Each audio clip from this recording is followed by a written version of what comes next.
శివోహం భక్తి ఛానల్కి స్వాగతం అండి. అందరికీ నమస్కారం. ఆషాఢ మాసం ప్రారంభ మరియు ముగింపు సమయము, శూన్యమాసము, అనారోగ్య మాసమని ఎందుకు అంటారు? ఆషాఢ మాసం విశిష్టతలేమిటి? ఈ మాసంలో పాటించవలసిన నియమాలు ఏమిటో పూర్తి వివరంగా తెలుసుకుందామండి. 2024వ సంవత్సరంలో ఆషాఢ మాసం స్వస్తి స్త్రీ చాంద్రమాన శ్రీ క్రోధినామ సంవత్సరం ఉత్తరాయణం గ్రీష్మ ఋతువు. ఆషాఢమాసం శుక్ల పాడ్యమి తిథి ప్రారంభ సమయం జూలై 6, 2024 శనివారం తెల్లవారుజామున 4:28 ప్రారంభమవుతుందండి. ఆషాఢమాసం బహుళ అమావాస్య తిథి ముగింపు సమయం ఆగస్టు 4, 2024 ఆదివారం పగలు 4:42 ముగుస్తుందండి. వర్ష ఋతువు ఆషాఢ మాసం నుండి మొదలవుతుందండి. సూర్యుడు మిథున రాశి నుండి కర్కాటక రాశిలోనికి ప్రవేశిస్తారండి. దీంతో ఉత్తరాయణ పుణ్యకాలం పూర్తయి దక్షిణాయనం మొదలవుతుందండి. దక్షిణాయనం పితృదేవతలకు ప్రీతికరమని అంటారండి. ఈ మాసంలో చేసే స్నానం, దానం, జపం, పారాయణలు విశేష ఫలితాన్ని ఇస్తాయండి. ఆషాఢ మాసంలో చేసే సముద్ర నదీ స్నానాలు ముక్తిదాయకం. చెప్పులు, గొడుగు, ఉప్పు దానం చేయడం విశిష్ట ఫలితాన్ని ఇస్తాయండి. పౌర్ణమి రోజున చంద్రుడు ఉత్తరాషాఢ లేదా పూర్వాషాఢ నక్షత్రాలతో ఉన్న నెలను ఆషాఢ మాసం అంటారండి. ఈ మాసాన్ని శూన్యమాసం అని కూడా అంటారండి. ఈ కాలంలో ఎలాంటి శుభకార్యాలు చేయరండి. అయితే పూజలకు, ఉపవాస దీక్షలకు ఈ మాసం ఎంతో పవిత్రమైనదండి. ఈ మాసంలోనే త్రిమూర్తి స్వరూపుడైన గురువుని ఆరాధించే పర్వదినం గురు పౌర్ణమి. దీనినే వ్యాస పౌర్ణమి అని కూడా అంటారండి. మహాభాగవతాన్ని రచించిన వేదవ్యాసుల వారు జన్మించిన రోజు. అంతేకాదండి, వ్యాసుల వారు వేదాల్ని 4 భాగాలుగా విభజించిన రోజు కూడా ఇదేనండి. ఆషాఢ మాసంలో శ్రీ మహావిష్ణువును పూజించడం చాలా విశేషమైనదండి. ఈ కాలంలో మట్టి కుండ, గొడుగు, ఉప్పు, జామకాయలను దానం చేస్తే ఎంతో పుణ్యం లభిస్తుందని పురాణ వచనం. శాస్త్రాల ప్రకారము ఈ నెలలో ఎక్కువ యాగాలు చేయాలండి. ఆషాఢ శుద్ధ విధియ రోజున పూరి జగన్నాథుడు, బలభద్ర, సుభద్ర రథయాత్ర కన్నుల పండుగగా జరుగుతుందండి. ఆషాఢ సప్తమిని భానుసప్తమి అంటారండి. ఉత్తరం నుండి దక్షిణం దిశకు పయనిస్తున్న సూర్యుడు 3 నెలల తరువాత మధ్యకు చేరుకుంటారండి. ఈ రోజున పగలు, రాత్రి, నిమిషం, గడియ, విఘడియల తేడా లేకుండా సరి సమానంగా ఉంటాయండి. ఆషాఢ శుద్ధ ఏకాదశి తిథిన విష్ణువు పాలకడలపై యోగ నిద్రలోకి వెళ్ళే సందర్భాన్ని తొలి ఏకాదశి మరియు శయన ఏకాదశి అని కూడా అంటారండి.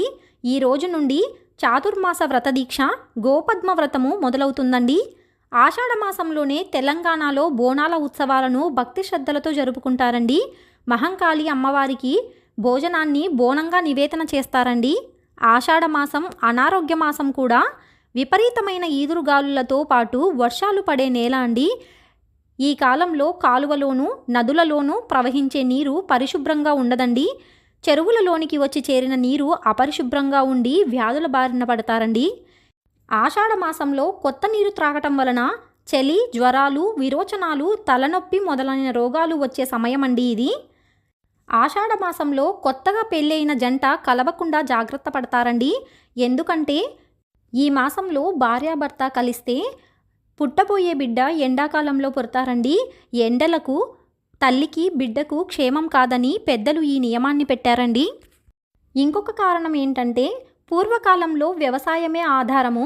అందువలన కొత్తగా పెళ్ళైన వారు ఒకరి మోజులో ఒకరు పడి వ్యవసాయం చేయకుండా ఉంటారేమోనని పెద్దలు పెట్టిన పద్ధతి అండి ఇది.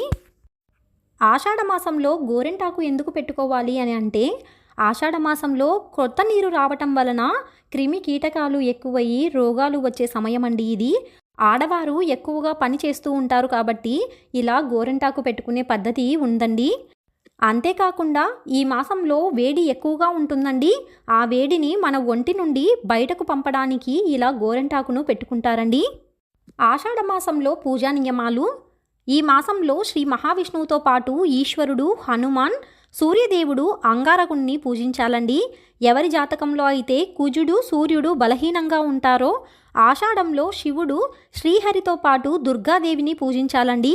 ఈ మాసంలో సూర్యోదయం కంటే ముందే నిద్రలేచి స్నానం చేసి సూర్యునికి అర్ఘ్యం సమర్పించడం వలన శారీరక బాధలన్నీ తొలగిపోతాయండి. ఆషాఢ అమావాస్య సమయంలో పూర్వీకులను స్మరించుకుంటూ శ్రాద్ధకర్మలు తర్పణం నిర్వహించాలండి. ఇలా చేయటం పూర్వీకుల అనుగ్రహం పొందవచ్చునండి. సూర్య భగవాను పూజించేటప్పుడు గాయత్రి మంత్రాన్ని 10 సార్లు జపించాలండి.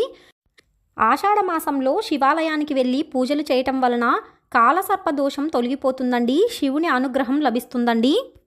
ఆషాఢ మాసంలో పుట్టింటి నుండి అత్తగారి ఇంటికి వెళ్ళడానికి శుభ సమయాలు: ఆగస్టు 7, 2024 బుధవారం, ఆగస్టు 11, 2024 ఆదివారం, ఆగస్టు 14, 2024 బుధవారం, ఆగస్టు 15, 2024 గురువారం, ఆగస్టు 17, 2024 శనివారం, ఆగస్టు 21, 2024 బుధవారం, ఆగస్టు 22, 2024 గురువారం. శ్రావణ మాసం రాగానే అత్తగారింటికి వెళ్ళాలనుకునేవారు వెళ్ళిపోవచ్చునండి. లేదండి, వరలక్ష్మి వ్రతము, మంగళగౌరి వ్రతాలను పుట్టింటిలోనే ఆచరించుకొని వెళ్ళాలి అనుకున్నా సంతోషంగా వెళ్ళొచ్చునండి. శ్రావణ మాసము వెళ్ళేలోపే అత్తారింటికి వెళ్ళిపోవాలండి. లేదంటే తర్వాత భాద్రపద మాసం శూన్యమాసం వస్తుందండి. తెలుసుకున్నాం కదా అండి ఆషాఢ మాసం విశిష్టత గురించి. మరొక వీడియోలో మళ్ళీ కలుసుకుందామండి. సెలవు మరి, స్వస్తి.